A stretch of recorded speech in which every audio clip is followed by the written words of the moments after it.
numa nuvem resplendente, fez ouvir a voz do Pai.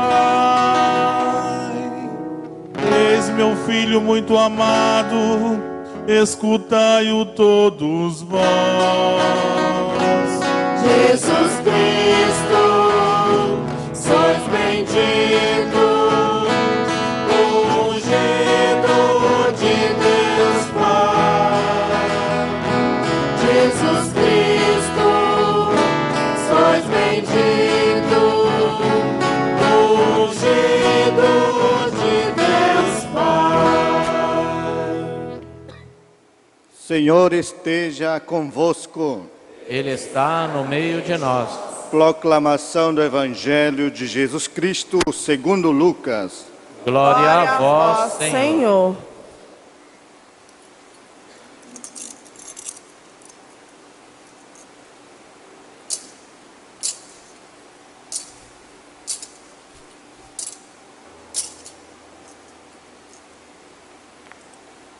Naquele tempo, Jesus levou consigo Pedro, João e Tiago e subiu a montanha para rezar.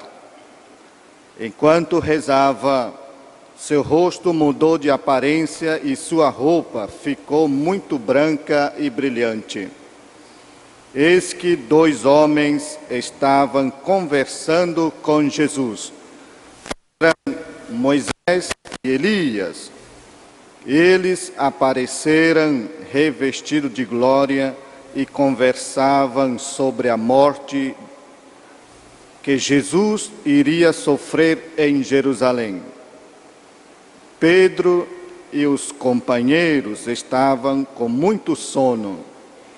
Ao despertarem, viram a glória de Jesus e os 2 homens que estavam com ele.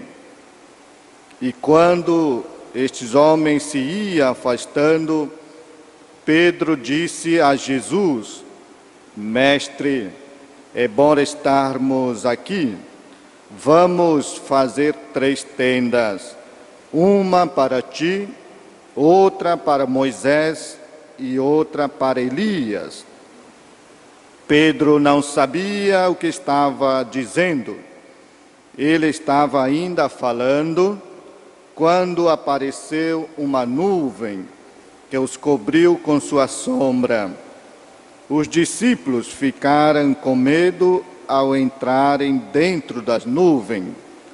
Da nuvem, porém, saiu uma voz que dizia: Este é o meu filho, o escolhido. Escutai o que ele diz. Enquanto a voz ressoava, Jesus encontrou-se sozinho. Os discípulos ficaram calados e naquele dia não contaram a ninguém nada o que tinha visto. Palavra da salvação. Glória a vós, Senhor. Louvado seja nosso Senhor Jesus Cristo. Para sempre seja louvado. Vamos hoje, antes de a gente começar a partilhar, saber quantos Josés tem hoje na nossa celebração. Quem se chama José, por favor, levante o braço, por gentileza. Muito bem, parabéns para vocês. Hoje, lembrar da figura de José. Mas antes, faço uma menção ao segundo domingo da Quaresma. Um tema muito importante para todos nós, que é o seguimento. Abraão, ele foi colocado à prova. Ele é tido como o pai da fé porque já na velhice Deus colocou uma proposta a ele. E refletindo e pensando, depois de uma certa idade na nossa caminhada, né?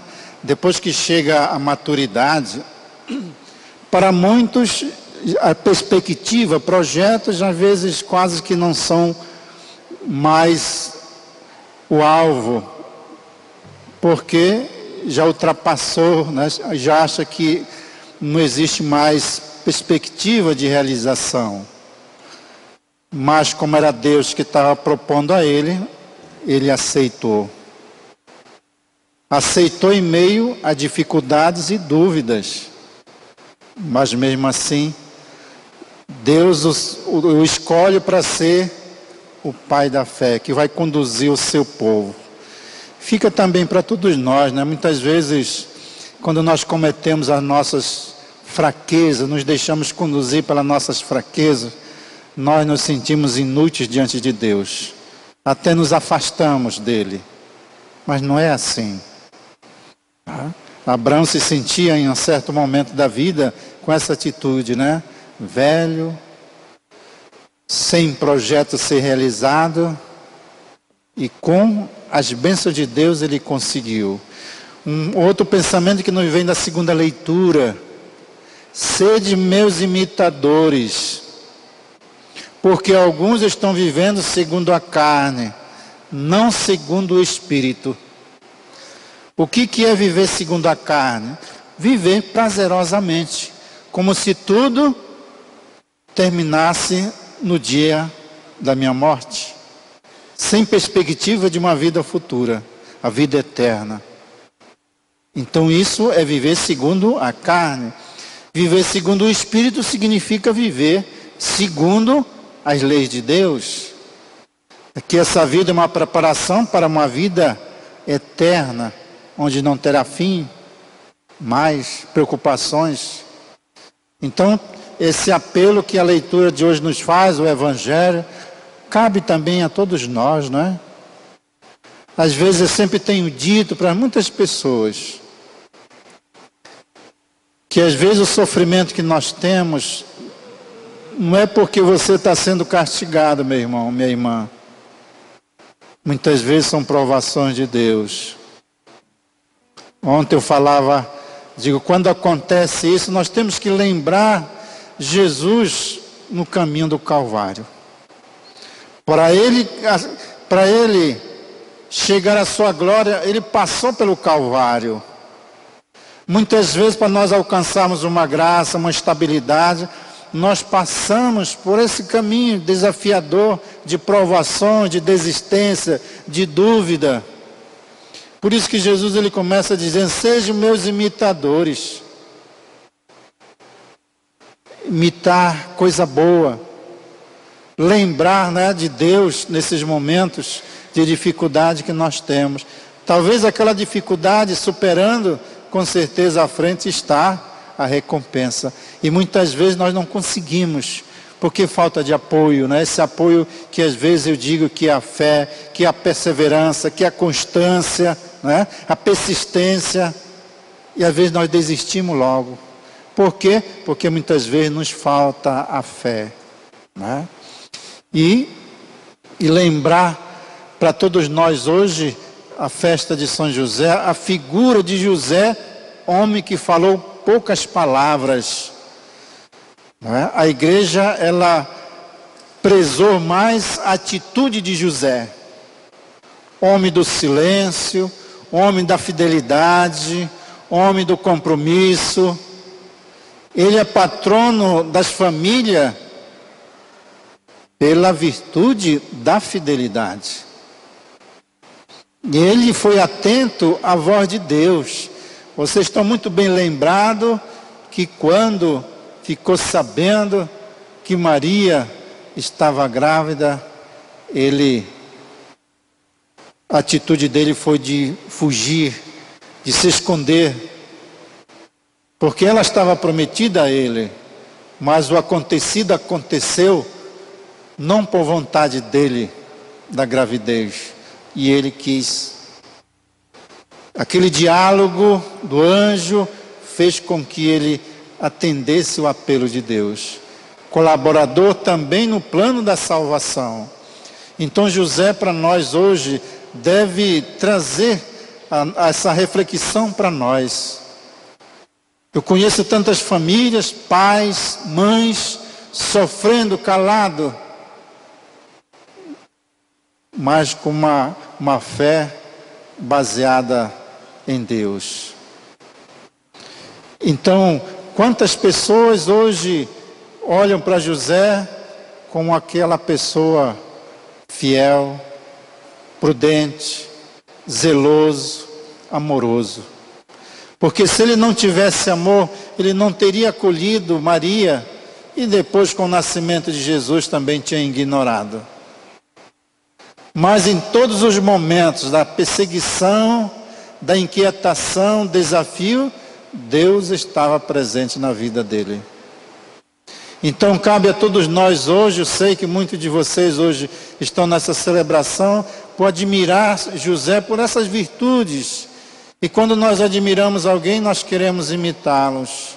Que nós hoje, meus irmãos, pai, mãe, filhos e filhas, que nós possamos buscar em José força, como ele, foi um homem como nós, limitado pelas fraquezas, mas ele foi atento ao apelo de Deus que fez. Não tenhas medo de acolher Maria. Hoje a festa que nós celebramos é José, patrono da igreja e patrono das famílias, pela fidelidade dele a Maria. Então que José, olhando para José, nós possamos ter a certeza nossa, do nosso compromisso. Por isso que na imagem de José nós temos ele com um lírio na mão. O lírio significa fidelidade, pureza. Que nós possamos buscar nele também essa inspiração para todos nós. As nossas limitações. Às vezes nós não queremos aceitar as nossas fraquezas e limitações. Nós queremos ser anjos. Mas nós não somos anjos. Nós buscamos a santidade. Se nós fôssemos anjos, Jesus, Deus Pai, não teria enviado seu Filho, se encarnado, sofrido, para mostrar um caminho de salvação. A nossa história seria outra, mas nós somos seres humanos limitados. Por isso que nós rezamos no creio, Igreja Santa e pecadora. Por causa disso, porque santa foi Deus que fundou, pecadores que é formado de homens e mulheres. Nós estamos incluídos, nós, os sacerdotes, todos nós estamos incluídos. Somos limitados. E na inspiração de um santo, ele nos conduz, nos fortalece na nossa caminhada. Nesse tempo quaresmal, em como somos chamados à conversão. Na sexta-feira a liturgia nos dizia, Deus não quer a condenação de ninguém, que ele se converta e viva. Essa é a atitude de Deus, nos dando sempre oportunidade, nos perdoando sempre. Essa semana encontrei alguém muito desesperada, acontecido algo assim desagradável no seu relacionamento. Eu dizia para ela, olhe para Jesus com aquela atitude da mulher pecadora. Ninguém te condenou? Não, Senhor. Eu também não te condeno. Vá em paz, não torne mais a pecar. Vá em paz, minha irmã. Mude de vida, se converta. Deus continue te amando. É com essa atitude, porque eu acredito num Deus que é imensamente misericordioso. E José hoje lembrar a sua memória, essa figura para todos nós, a igreja, a família, essa figura de José que há mais de 2000 anos continua viva na nossa vida. A fidelidade continua, meus irmãos. O compromisso com Deus, ele continua. O silêncio que é essa aceitação de Deus na vida, ela continua. Por isso que estamos aqui hoje. Então peçamos a Deus, que possamos sempre ter inspiração em José. Homem do silêncio, homem da fidelidade. Por isso que ele é padroeiro das famílias. Pela sua fidelidade a esse compromisso que assumiu com Maria, também em vista da colaboração no plano da salvação. Então pedimos a Deus, que olhe por todos nós. Alguém me falava, padre, essa novena que nós fizemos foi uma bênção. Quantas pessoas partilhando essa presença viva que acontece por intercessão de São José. Milagres acontecem. Alguém dizia assim, padre, eu vim para a novena, assim pedindo ao meu pai e à minha mãe para que conseguisse um emprego. E já na quarta ou na quinta, dia de novena, feliz da vida, porque o papai conseguiu um emprego e já está trabalhando. Essa esperança que não deve morrer no nosso coração. Porque todos nós condenamos a violência, mas eu, como cristão, eu sou responsável pela paz. Eu não posso só cobrar, mas eu sou portador da paz. Então pedimos a Deus e a São José que nos conceda sempre a fidelidade de seguir os compromissos que nós assumimos no dia do nosso batismo. Louvado seja nosso Senhor Jesus Cristo. Para sempre seja louvado.